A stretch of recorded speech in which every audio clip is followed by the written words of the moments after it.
Here is a quick video on my Feiyu-Tech G3 Ultra handheld steady gimbal for my GoPro 3 Plus Black Edition.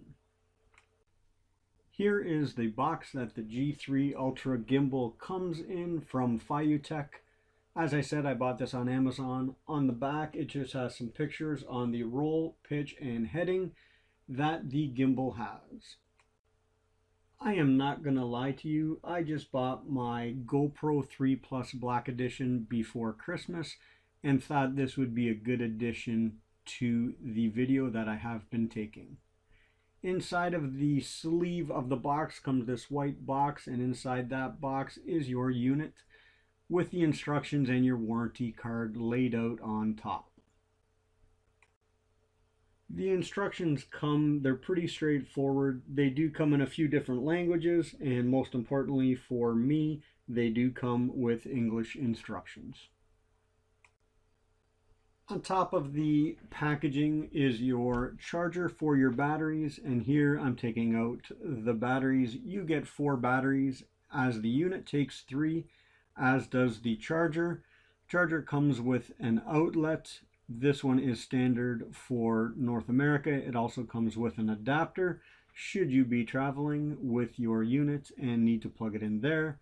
There's a few cables that come with it for charging and for the upgrades that they may send is this adapter. And now for the unit. The unit is packed in there pretty tight, just to keep it secure while it ships. There is a spare set of screws that will mount the GoPro to the housing of the gimbal. And once you get the handheld gimbal out of the packaging, it comes with a little styrofoam block that is in the housing where the GoPro fits. Just continue to remove this out, and voila, here is your unit. The unit is built of it seems to me like a strong cast aluminum. On the bottom is your screw cap. This is where you will put your batteries, 3 of the 4 that the unit came with. And on the bottom of this screw cap is the on and off switch. I did not read the instructions. I have seen some other videos on YouTube regarding this unit, and in not reading the instructions at this point, the unit is very straightforward.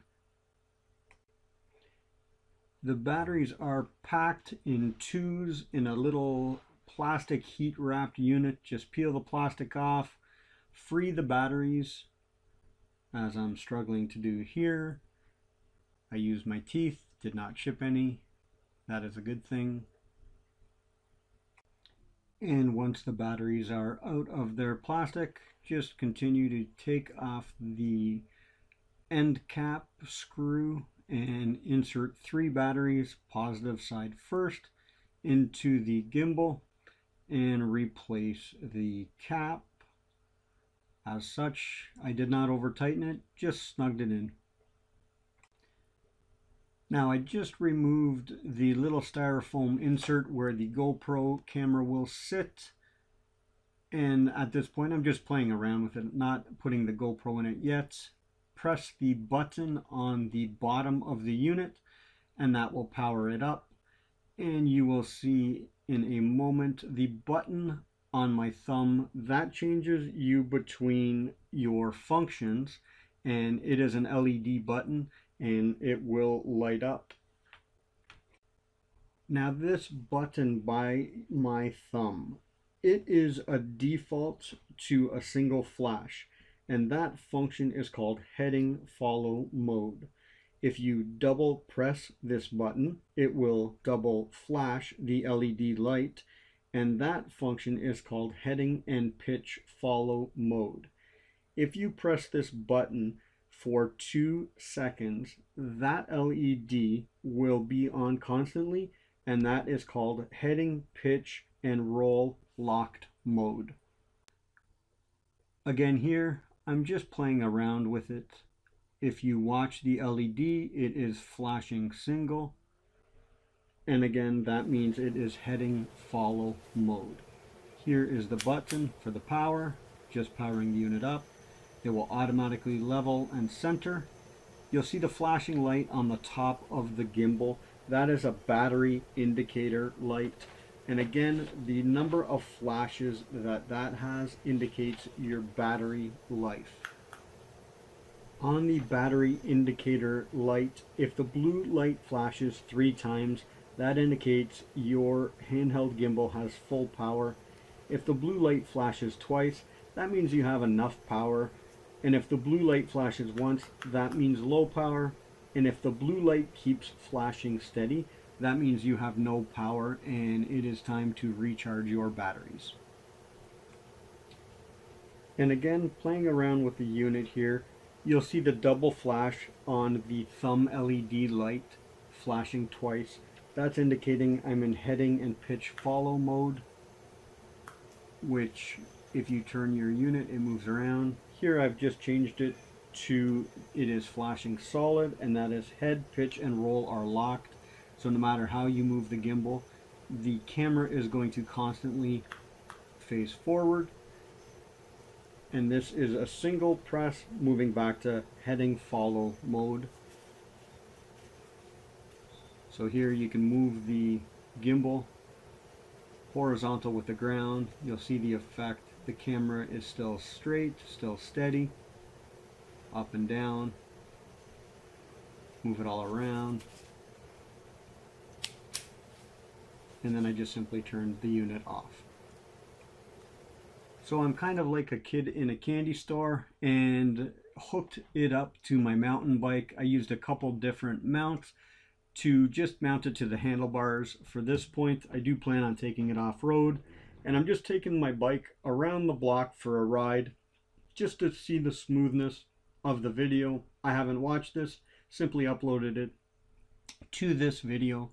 And I have this in heading follow mode. That's just the default setting when you turn the gimbal on. In seeing this, it is very steady. If you look at the horizon really doesn't change, even though as I round this corner, I had my bike down on some degree just to make the corner. But if you look at the horizon does stay steady. As I'm riding along just down the street in behind where I live, I'm just moving around.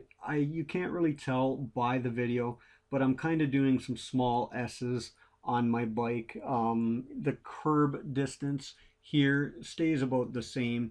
I have my GoPro set on 1080p at 60 frames per second as this lady is getting her mail, not looking as she crosses the street. And I think I startled her a little bit. Makes me giggle. Anyways, 60 frames per second, and I have it on a narrow field of view. As I round this corner, I'm off of the saddle and I tilt the bike down pretty good just to see again how the video is. But if you look at the horizon, everything stays pretty steady. It does look like there are still some vibration. The gimbal's not going to get rid of everything, but it does an amazing job on keeping the action steady. And again, I'm relatively new to both GoPro. I have no photography experience. I simply saw these things on Amazon, kind of saw some videos on YouTube and thought, you know what, I need to get one of these. There is some motor noise. I've silenced out the videos. It is extremely faint when recording with the GoPro, but there is some motor noise. And again, with the head, pitch, and roll, there are some limits if depending on how, I don't want to say violently you shake the gimbal, there are some limits that you just hit at the end. Anyways, thanks for watching, and I will post more videos as I take this thing out and about.